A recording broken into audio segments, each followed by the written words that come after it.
apa kabar semuanya? Topik pertama kita dalam mata kuliah metodologi penelitian kesehatan adalah berpikir ilmiah. Di dalam topik ini juga akan membahas tentang metode ilmiah. Sebagai seorang mahasiswa, tentu tidak terlepas dari kegiatan-kegiatan ilmiah di setiap kegiatan akademiknya. Pada beberapa mahasiswa, tentu ini perlu dilakukan penyesuaian. Mungkin di jenjang pendidikan sebelumnya belum begitu banyak kegiatan-kegiatan ilmiah yang dilakukan secara individu. Dalam hal ini kita akan memperkenalkan lebih awal agar kegiatan akademik yang dijalani ke depannya oleh mahasiswa dapat berjalan secara maksimal. Dalam topik ini kita akan memberikan gambaran tentang konsep, karakteristik sikap, dan kerangka berpikir ilmiah, khususnya dalam menulis tugas akhir, proyek akhir, ataupun dalam menulis karya-karya ilmiah yang akan ditulis oleh mahasiswa.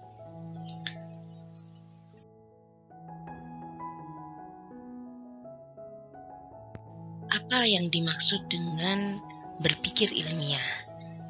Di dalam berpikir ilmiah ada sains, di mana sains adalah disiplin yang luas yang mempelajari secara sistematis untuk memperoleh pengetahuan tentang alam dan dunia fisik melalui pengamatan, penyelidikan, penalaran, dan pengujian.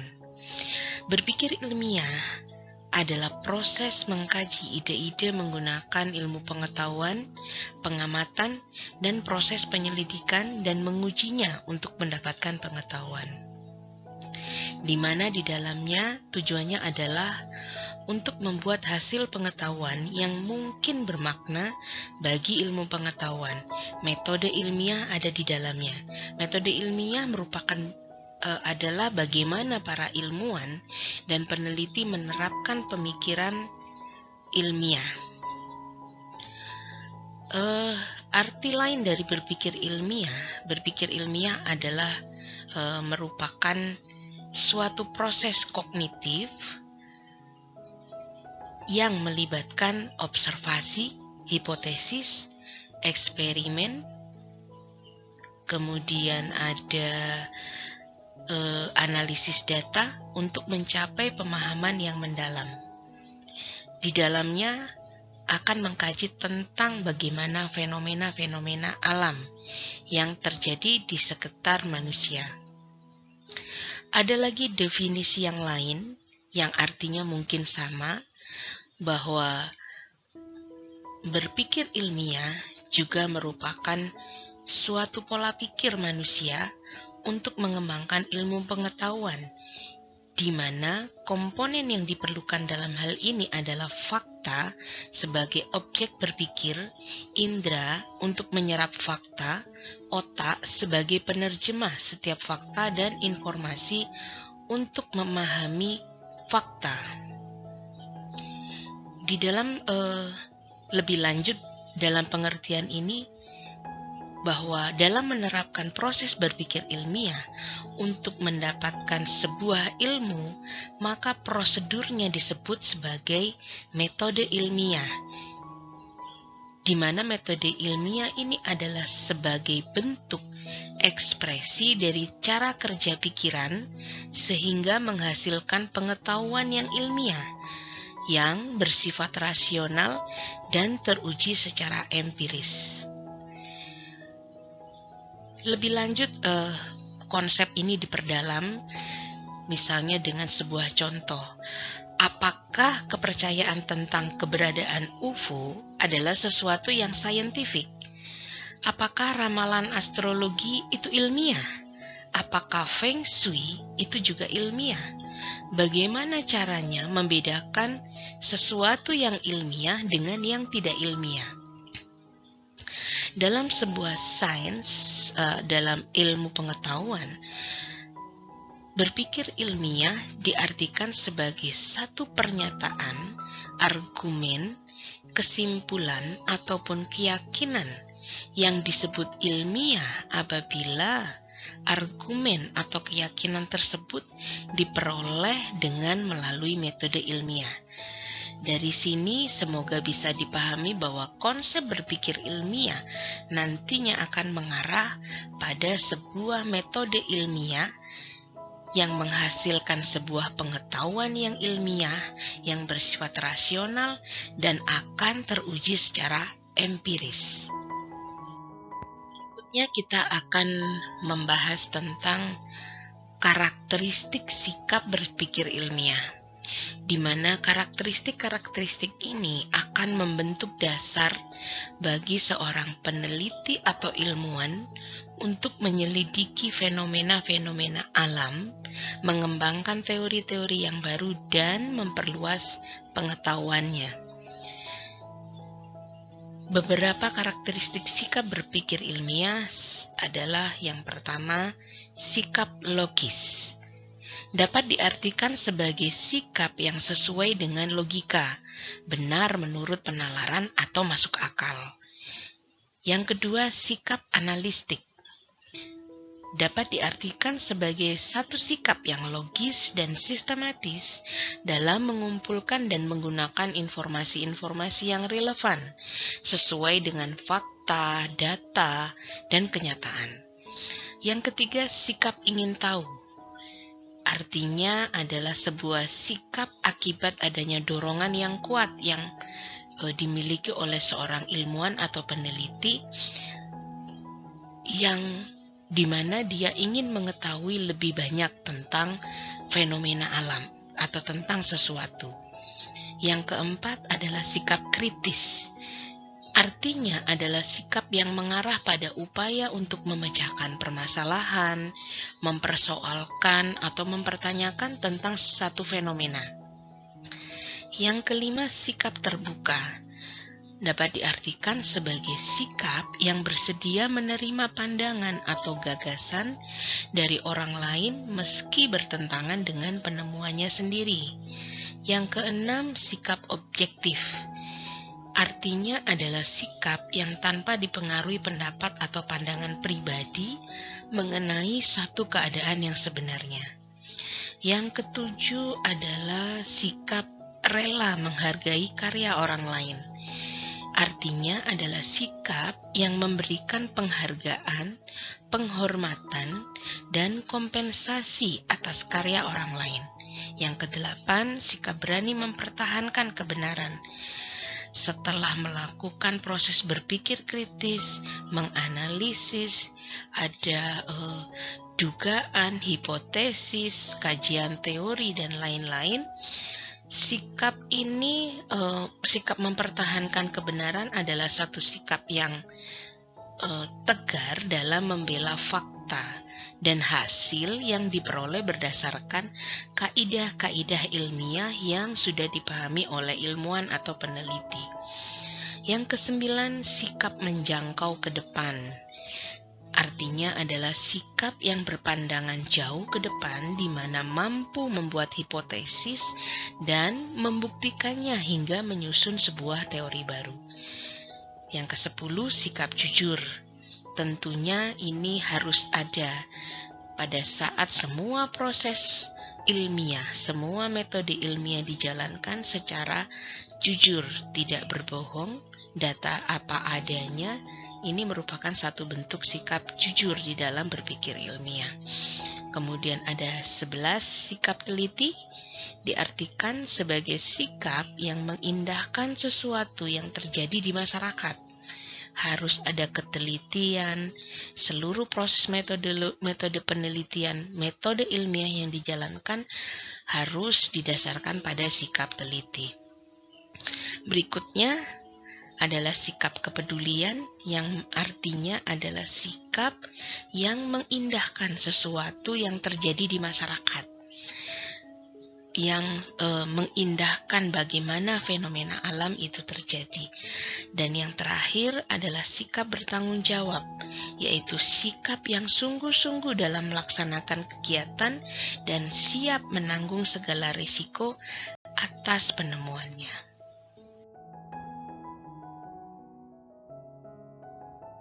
Berikutnya tentang metode ilmiah. Metode ilmiah adalah suatu pengejaran terhadap kebenaran yang diatur melalui prosedur, kaidah, atau pertimbangan-pertimbangan yang logis, metodik atau terencana dan terorganisir, sistematik dan objektif. Bersifat logis artinya bahwa penarikan kesimpulan harus berdasarkan pada kaidah-kaidah logika orang sehat, sehingga secara keseluruhan hasil penelitian haruslah masuk akal atau logis. Kemudian metodik. Penelitian itu harus dilakukan dengan prosedur tertentu yang teratur dan terkontrol. Kemudian bersifat sistematik, bahwa penelitian harus dilaksanakan menurut atau berdasarkan langkah-langkah kegiatan yang urut, sistematis dalam sebuah sistem, tidak berdiri sendiri, satu dengan lainnya pasti akan saling terkait.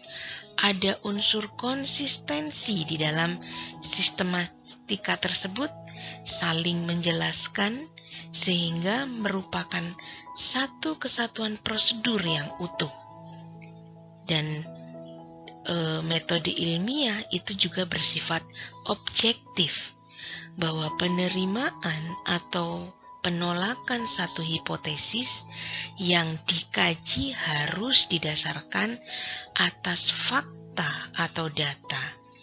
Data dapat diperoleh dari pengamatan atau pengukuran empiris ataupun informasi yang diturunkan berdasarkan logika deduktif. Kemudian metode ilmiah juga merupakan satu atau serangkaian langkah atau metode yang harus diikuti ketika melakukan penelitian atau eksperimen. Metode di sini adalah satu cara yang terorganisir untuk mempelajari sesuatu yang dirumuskan ke dalam langkah-langkah yang mengandalkan pada pengamatan, logika, penalaran, dan pengujian eksperimental sebagai satu cara untuk mempelajari satu fenomena atau melakukan penelitian. Pemikiran dan metodologi ilmiah penting karena meminimalkan bias yang terbentuk sebelumnya. Seorang peneliti atau ilmuwan harus bisa membatasi bias dengan menggunakan objektivitas untuk mengamati dan menganalisis subjek atau fenomena yang sedang dipelajari, dan hanya menggunakan bukti ilmiah untuk mendukung atau memalsukan hipotesisnya. Dengan hanya menggunakan bukti terdokumentasi untuk mendukung atau memalsukan hipotesis, seorang peneliti atau ilmuwan dapat mereplikasikan eksperimennya untuk mendapatkan hasil yang sama.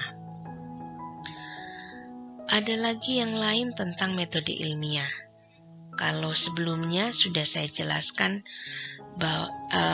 bahwa berpikir ilmiah adalah proses kognitif, ini terkait dengan metode ilmiah. Kalau di dalam slide sebelumnya saya jelaskan bahwa berpikir ilmiah merupakan proses kognitif yang melibatkan observasi, hipotesis, eksperimen, analisa data untuk mencapai pemahaman yang mendalam tentang sebuah fenomena alam. Metode dan sarana berpikir ilmiah menjadi fondasi utama dalam pengembangan pengetahuan dan kemajuan ilmiah. Sedangkan metode berpikir ilmiah merupakan pendekatan sistematis yang digunakan untuk mengeksplorasi dan menjelaskan fenomena alam tersebut. Metode ini melibatkan serangkaian langkah-langkah yang dirancang untuk memastikan bahwa penelitian dilakukan dengan cermat dan akurat. Beberapa langkah kunci dalam metode berpikir ilmiah meliputi pertama, observasi, yaitu sebuah proses pengamatan terhadap fenomena alam yang merupakan langkah awal dalam metode berpikir ilmiah. Observasi ini dapat berupa data kuantitatif maupun data kualitatif yang nantinya akan menjadi dasar untuk perumusan pertanyaan penelitian. Yang kedua, tentang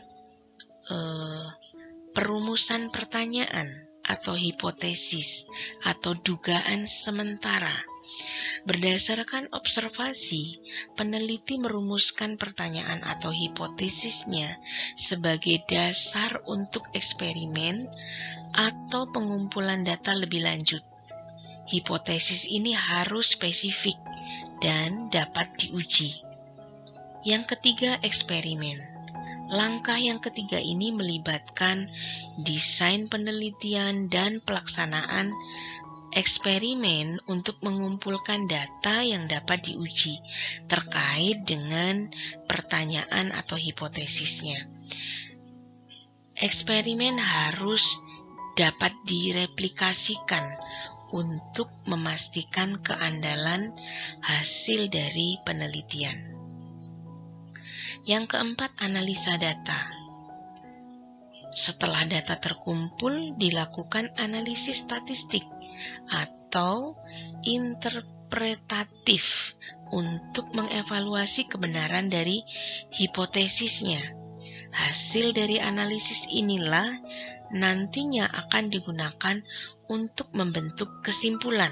Yang terakhir yaitu kesimpulan, dan di dalamnya juga ada komunikasi, bahwa peneliti membuat kesimpulan berdasarkan hasil analisis, dan peneliti juga harus dapat mengkomunikasikan temuan-temuan tersebut kepada komunitas ilmiah atau masyarakat umum melalui publikasi ilmiah atau presentasi.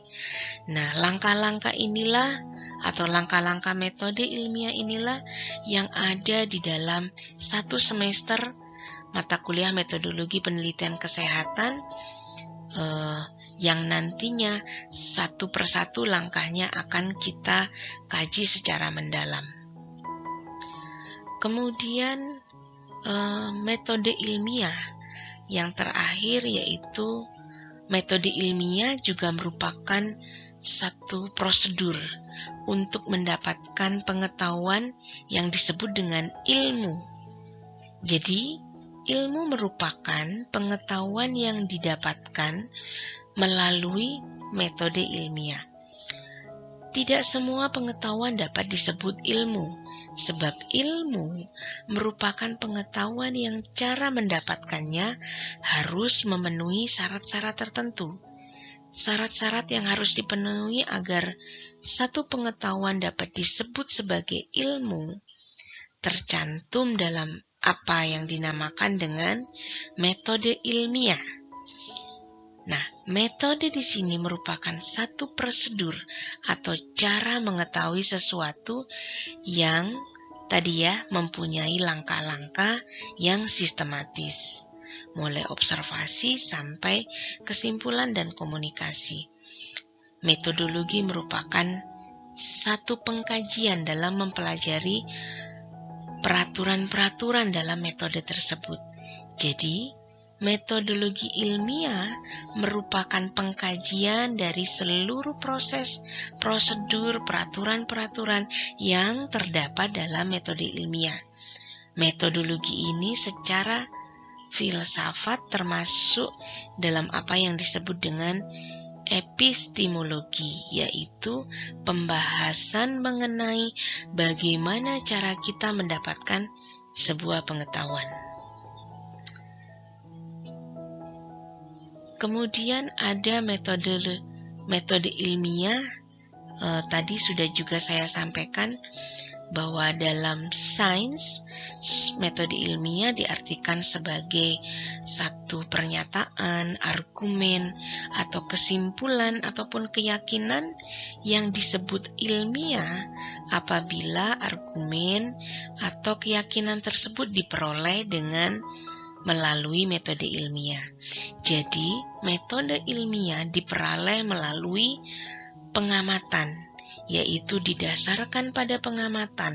Sebagai bukti bahwa pengamatan ini sudah dilakukan, maka harus ada bukti berupa data. Metode ilmiah juga diperoleh melalui metode penarikan kesimpulan. Jadi di dalam metode ilmiah harus ada metode penarikan kesimpulan berdasarkan pada data yang jelas. Sangat baik apabila metode penarikan kesimpulan ini dijelaskan dalam sebuah pemaparan secara resmi. Metode penarikan kesimpulan ini harus didasarkan pada hukum, deduksi, atau induksi menurut ilmu logika. Tentu saja penarikan kesimpulan yang didasarkan pada hukum deduksi lebih kuat kedudukannya daripada yang menggunakan hukum induksi. Kemudian, metode ilmiah diperoleh juga melalui yang terakhir, yaitu melalui bahwa metode ilmiah harus bisa diciptakan ulang di laboratorium atau bisa meramalkan kejadian di masa mendatang secara akurat. Contohnya misalnya, hukum gravitasi tidak bisa diciptakan ulang di laboratorium, tapi hukum gravitasi bisa meramalkan secara tepat bahwa semua benda yang dilemparkan ke atas di bumi pasti akan meluncur kembali ke tanah. Jadi bila sebuah argumen tidak bisa dibuktikan keilmiahannya di laboratorium atau tidak bisa memprediksi secara tepat hal yang akan terjadi, maka argumen tersebut dinyatakan cacat. Seperti kita ketahui bahwa berpikir adalah kegiatan mental yang menghasilkan pengetahuan. Metode ilmiah merupakan ekspresi mengenai cara bekerjanya pikiran. Dengan cara bekerja ini, maka pengetahuan yang dihasilkan diharapkan mempunyai karakteristik-karakteristik tertentu yang diminta oleh pengetahuan ilmiah, yakni sifat rasional dan teruji yang memungkinkan tubuh pengetahuan yang disusunnya merupakan pengetahuan yang dapat diandalkan. Dalam hal ini, maka metode ilmiah mencoba menggabungkan cara berpikir deduktif dengan cara berpikir induktif dalam membangun pengetahuannya. Berpikir deduktif memberikan sifat yang rasional kepada pengetahuan ilmiah dan bersifat konsisten dengan pengetahuan yang telah dikumpulkan sebelumnya. Secara sistematis dan kumulatif, pengetahuan ilmiah disusun setahap demi setahap dengan menyusun argumentasi mengenai sesuatu yang baru berdasarkan pengetahuan yang telah ada. Dengan demikian, maka ilmu merupakan pengetahuan yang tersusun dan terorganisasikan dengan baik, sebab penemuan yang tidak teratur dapat diibaratkan sebagai rumah dengan batu bata yang tercerai-berai. Secara konsisten dan koheren, maka ilmu mencoba memberikan penjelasan yang rasional kepada objek yang berada dalam fokus penelaahannya. Jadi, kalau kita lihat bahwa berpikir ilmiah deduktif dan induktif ini, kita bukan ngomong tentang paragraf aja ya, yang ada paragraf deduktif dan induktif atau pemikiran atau logika. Juga di sini ada hal lain ya dari metode ilmiah atau penalaran, bahwa pemikiran atau logika juga ada istilah deduktif dan induktif. Kita mulai dari pengertiannya dulu. Deduktif adalah, atau penalaran deduktif adalah logika dari umum sampai ke yang hal khusus. Berbeda dengan penalaran induktif, yang logika khusus sampai ke umum. Penalaran deduktif pada umumnya dimulai dari satu atau lebih pernyataan umum atau disebut premis yang gunanya untuk mendapatkan kesimpulan yang logis.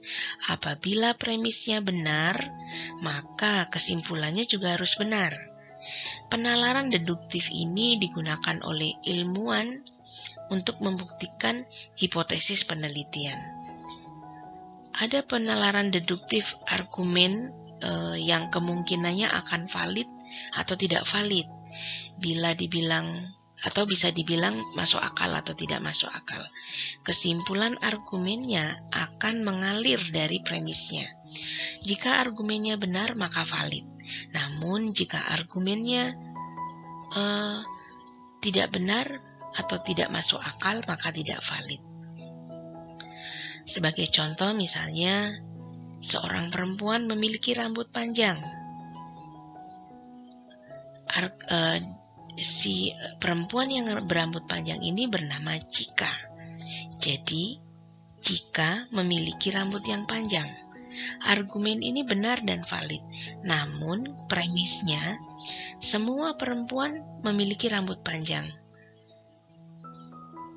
Premisnya ya, kesimpulannya. Nah, premis ini kan tidak benar. Mengapa? Karena beberapa perempuan memiliki rambut menyerupai laki-laki atau rambut pendek. Oleh karena itu, belum tentu argumen yang masuk akal. Selalu perhatikan bahwa argumen yang valid juga bisa tidak benar.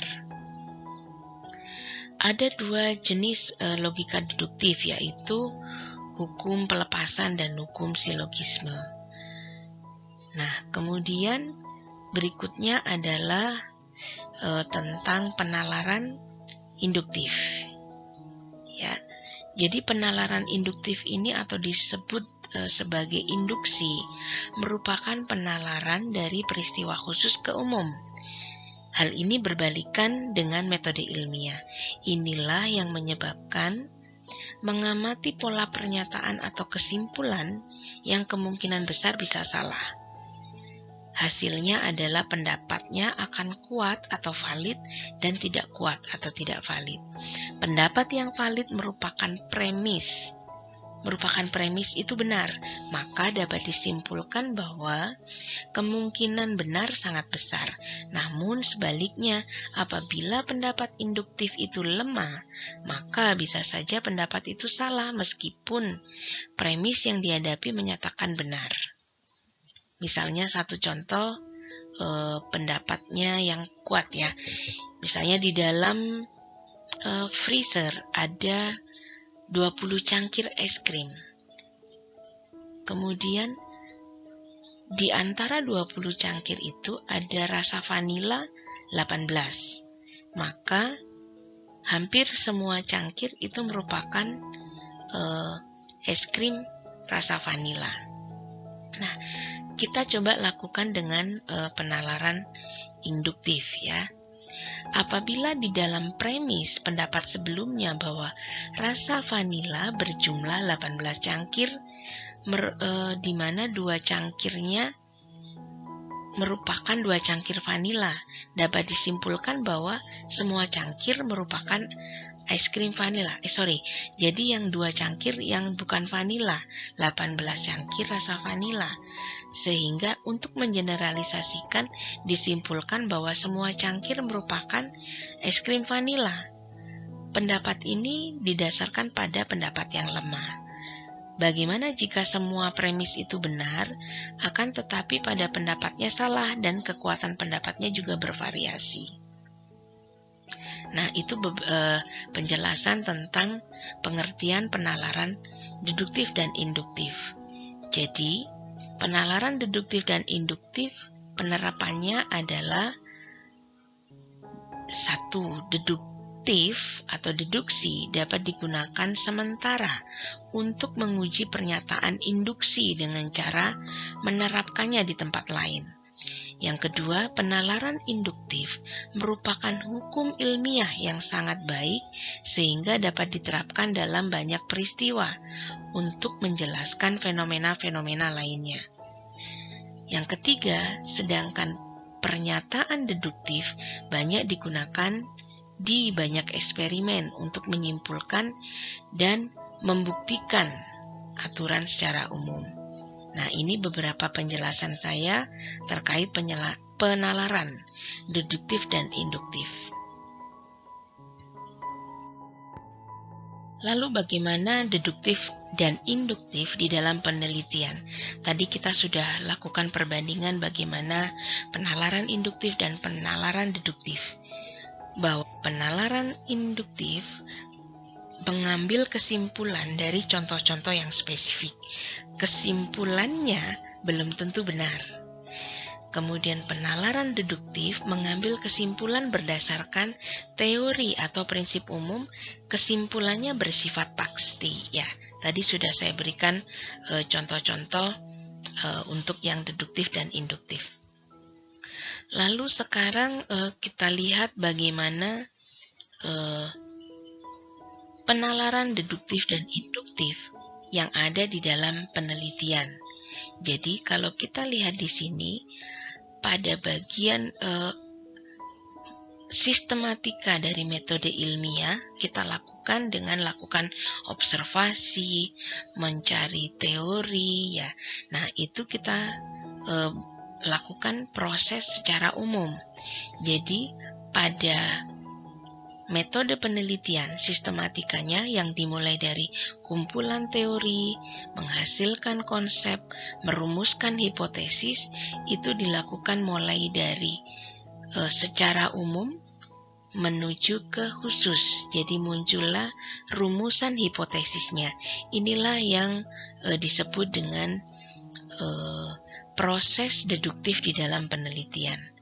Lalu proses induktif di dalam penelitian dari rumusan hipotesis merupakan satu hal yang khusus, kemudian diuji hipotesisnya, dibuat satu kesimpulan yang berlaku secara umum. Ini disebut dengan induktif di dalam penelitian. Berikut ini kita bahas tentang sarana berpikir ilmiah. Sarana berpikir ilmiah ada di beberapa bagian atau terdiri dari beberapa bagian. Jadi sarana berpikir ilmiah ini dilakukan melalui bahasa, logika, matematika, statistika, dan metode penelitian. Setelah kita memahami tentang konsep berpikir ilmiah yang merupakan proses atau aktivitas manusia untuk menemukan atau mendapatkan ilmu yang bercirikan adanya kausalitas, analisis, dan sintesis. Nah, di sana juga ada berpikir logis dan empiris. Nah, setelah kita mengetahui konsep tersebut, baru kita mencari sarananya apa. Sarana berpikir ilmiah ini merupakan sebuah alat berpikir secara ilmiah yang dapat membantu kegiatan ilmiah dalam berbagai langkah yang akan ditempuh agar memperoleh pengetahuan dengan benar. Kita harus mengetahui sarana berpikir ilmiah ini agar kita dapat melakukan kegiatan penelaah ilmiah dengan baik untuk memperoleh pengetahuan yang benar sehingga dapat meningkatkan kemakmuran hidup, ya, atau bisa memberikan khasanah pada ilmu pengetahuan. Keseluruhan dari tahapan kegiatan ilmiah ini, yang tahapan-tahapan kegiatan ilmiah pasti membutuhkan alat bantu yang kita sebut sarana berpikir ilmiah. Jadi sarana berpikir ilmiah ini berfungsi hanyalah sebagai alat bantu bagi manusia untuk berpikir ilmiah agar memperoleh ilmu. Jadi bagaimana caranya sarana berpikir ilmiah nantinya akan mengarah pada ilmu. Yang pertama adalah bahasa. Bahasa ini merupakan sarana mengkomunikasikan cara-cara berpikir sistematis dalam memperoleh ilmu. Tanpa kemampuan berbahasa, seseorang tidak akan dapat melakukan kegiatan ilmiah secara sistematis dan benar. Bahasa itu merupakan hal yang manusiawi, artinya bahasa hanya dimiliki oleh manusia. Bahasa itu adalah komunikasi. Jadi fungsi penting dari bahasa adalah menjadi alat komunikasi dan interaksi di dalam menulis sebuah karya tulis ilmiah yang membutuhkan bahasa yang ilmiah. Ciri-ciri bahasa yang ilmiah itu adalah bahasanya informatif, reproduktif, intersubjektif, dan bahasa ini menjadikan manusia sebagai makhluk yang lebih maju dibanding dengan makhluk yang lainnya. Bahasa juga sebagai sarana berpikir ilmiah mempunyai fungsi-fungsi yang sangat bermanfaat bagi semua aktivitas-aktivitas ilmiah. Di sisi lain, bahasa tidak luput dari kelemahan-kelemahan yang merintangi pencapaian tujuan dari aktivitas ilmiah tersebut atau aktivitas ilmiah itu sendiri.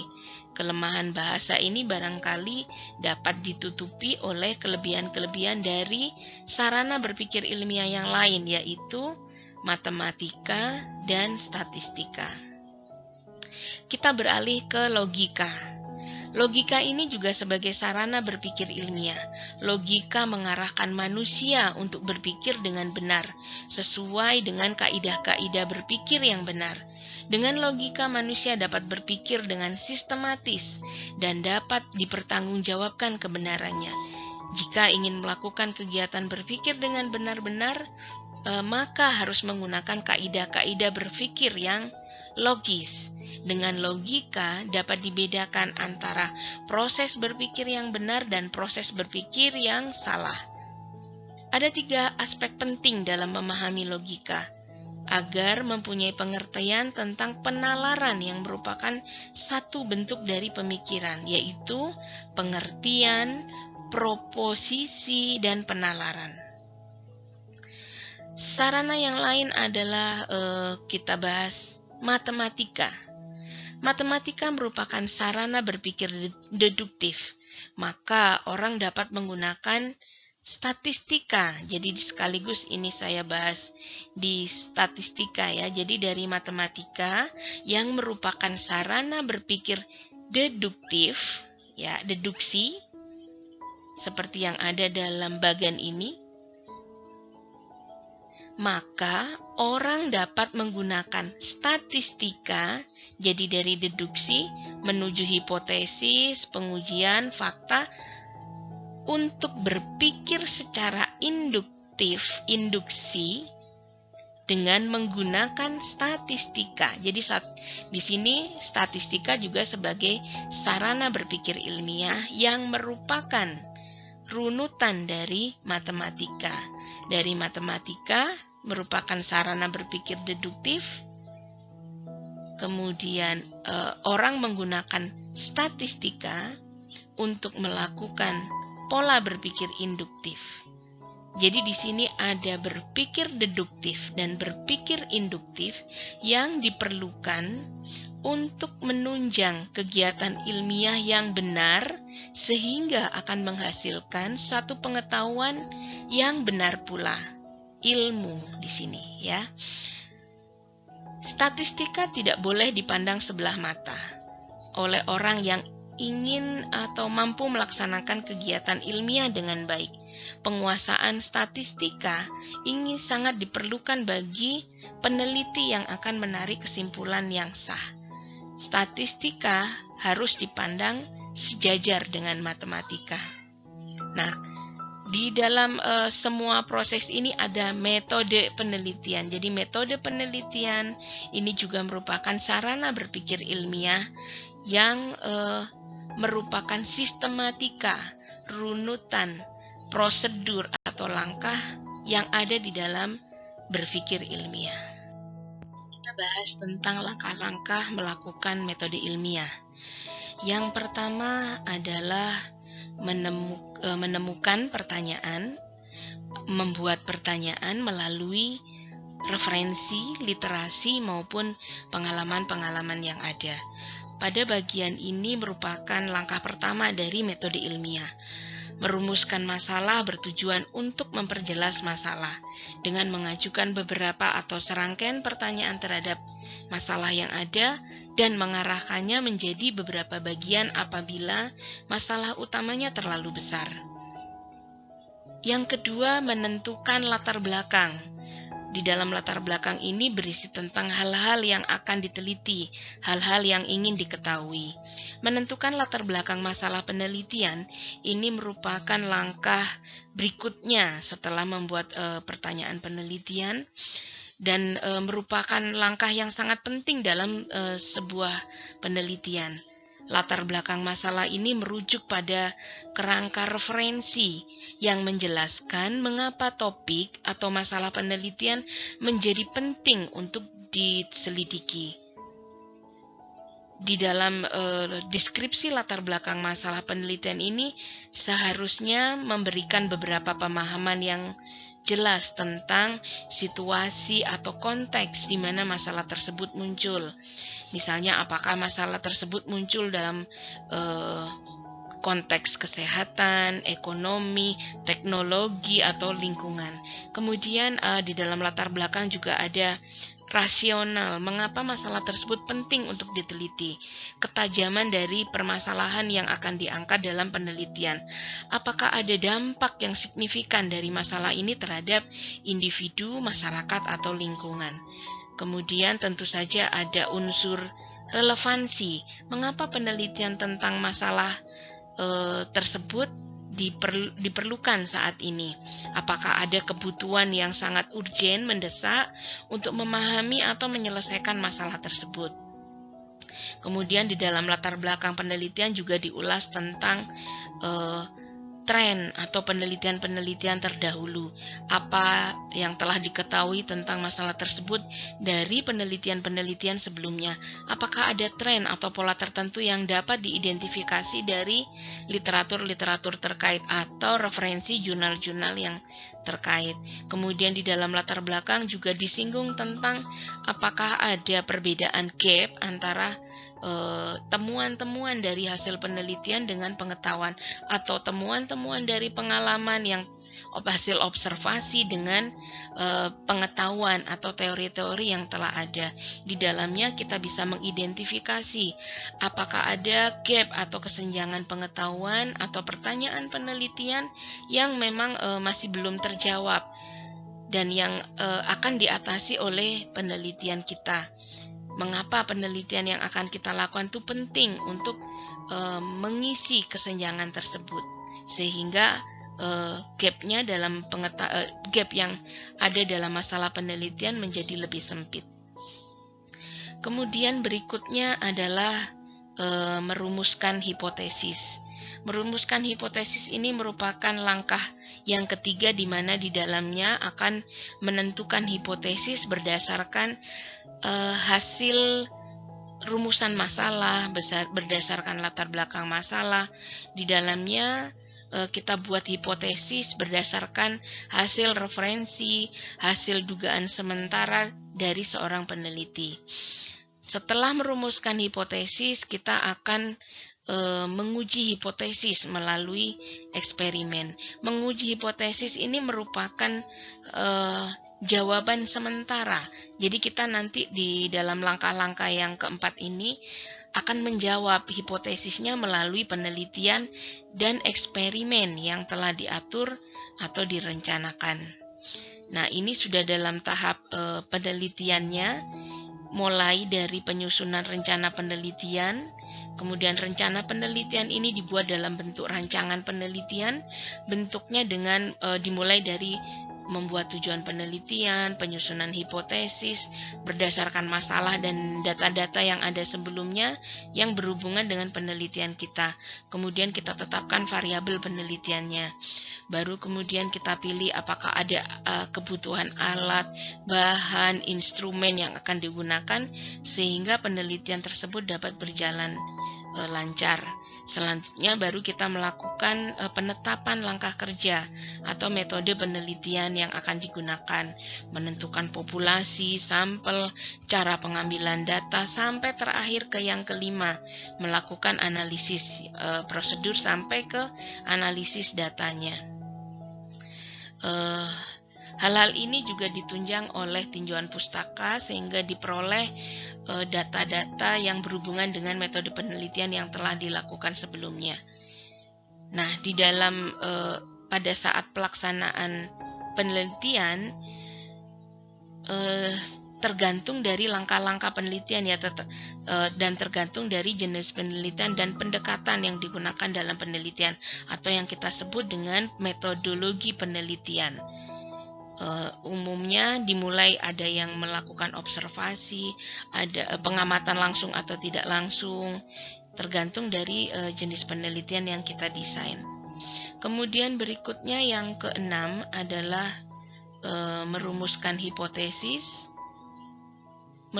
Merumuskan hipotesis ini setelah menjawab hipotesis yang ada ya. Jadi setelah lakukan analisis prosedur, menghubungkan hasil penelitian dengan hipotesisnya. Apakah hipotesis yang kita buat dalam langkah yang ketiga itu sudah bisa dijawab dari hasil analisis prosedurnya.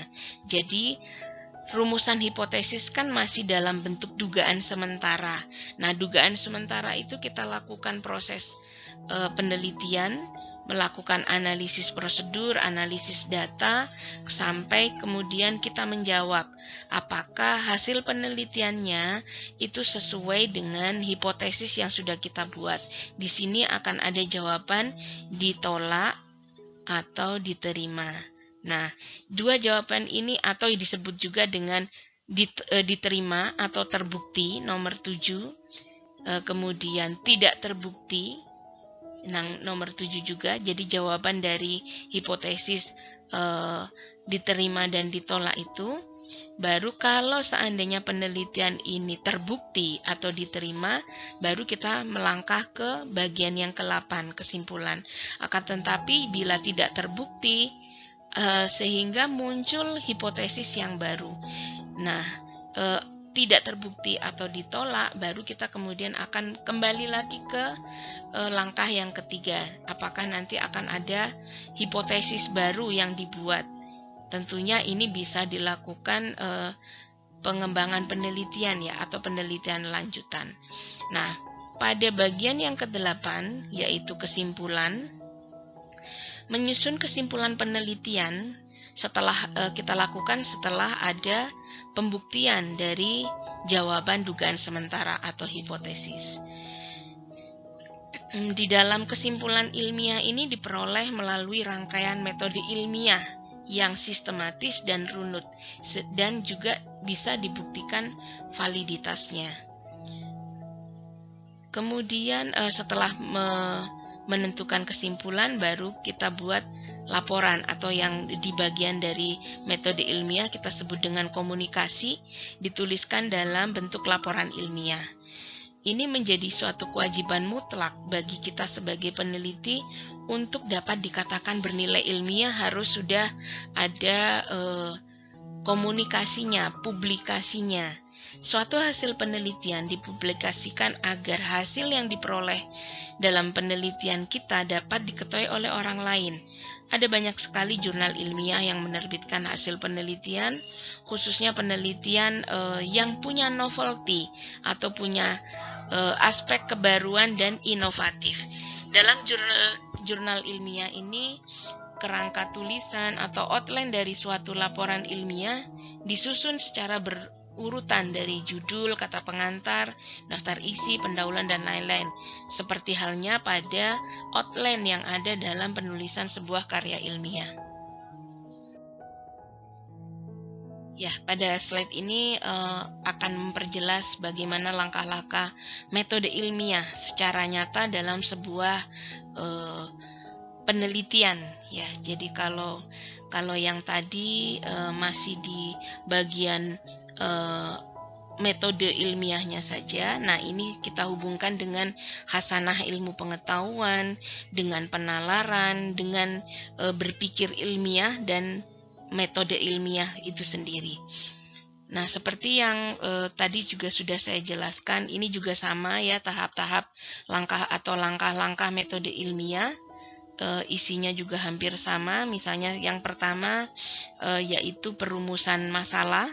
Di sini ada identifikasi masalah, pengenalan, pendefinisian, tapi lebih poinnya ada di identifikasi yang akan kita tuliskan. Metode ilmiah dimulai dari mengidentifikasi masalah.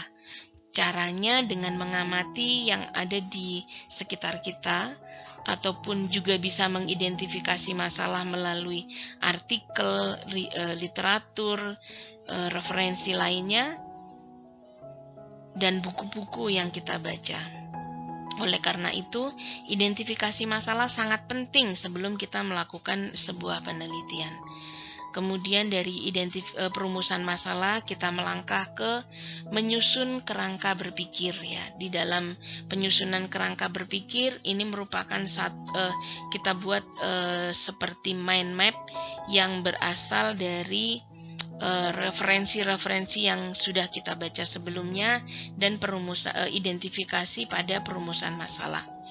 Kemudian dari penyusunan kerangka berpikir, kita melangkah ke membuat hipotesis, merumuskan hipotesis atau dugaan sementara atas rumusan masalah yang sudah ditentukan oleh peneliti.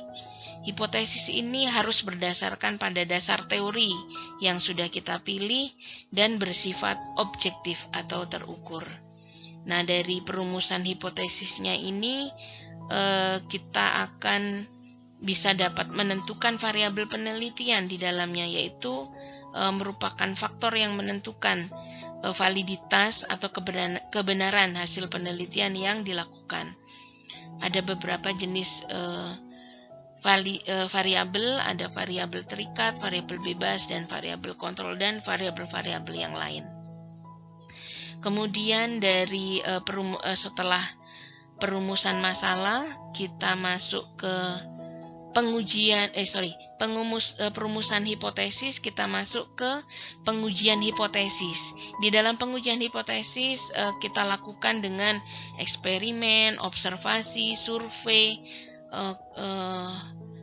Di sini kita akan mengetahui apakah hipotesis yang sudah kita buat sudah benar atau belum benar. Caranya dengan menguji hipotesis tersebut. Misalnya dengan melakukan eksperimen di laboratorium, observasi langsung, melakukan survei, dan lain-lain. Di sini kita juga bisa menyiapkan tabel data pengamatan sebelum melakukan eksperimen agar memudahkan untuk pencatatan. Kemudian setelah melakukan eksperimen, observasi, atau survei, kita lakukan pengumpulan data. Pengumpulan data ini menggunakan instrumen pengumpulan data. Kemudian setelah pengumpulan data ada analisis data. Data yang sudah dikumpulkan kemudian diolah. Data-data ini merupakan hasil yang diperoleh dari pengujian hipotesis, diolah, dicatat ke dalam bentuk tabel, grafik, atau diagram sehingga mudah untuk dianalisis. Dalam hal mengolah atau menganalisis data ini, kita harus bisa menghubungkannya dengan dasar-dasar teori yang sudah kita jadikan sebagai rujukan sebelumnya.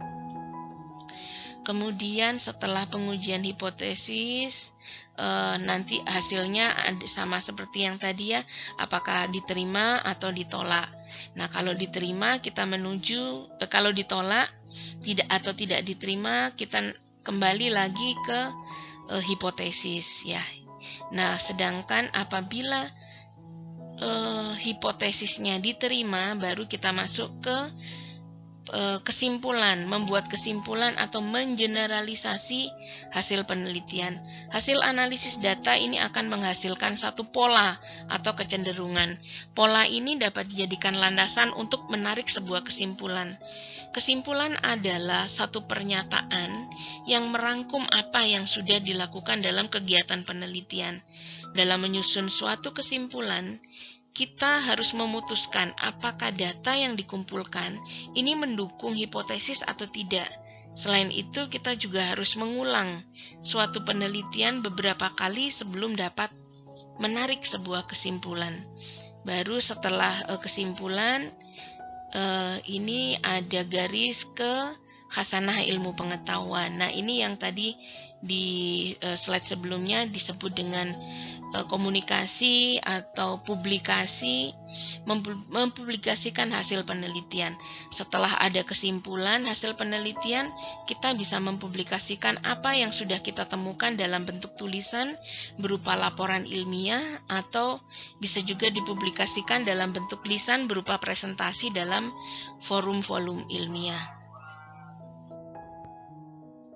Demikian tadi penjelasan secara terinci bagaimana berpikir ilmiah, bagaimana metode ilmiah, dan bagaimana berpikir ilmiah sangat dibutuhkan dalam metode ilmiah.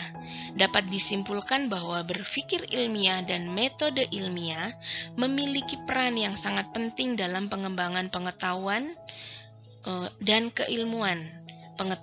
keilmuan manusia, serta pemecahan masalah dalam berbagai bidang ilmu pengetahuan termasuk RMIK.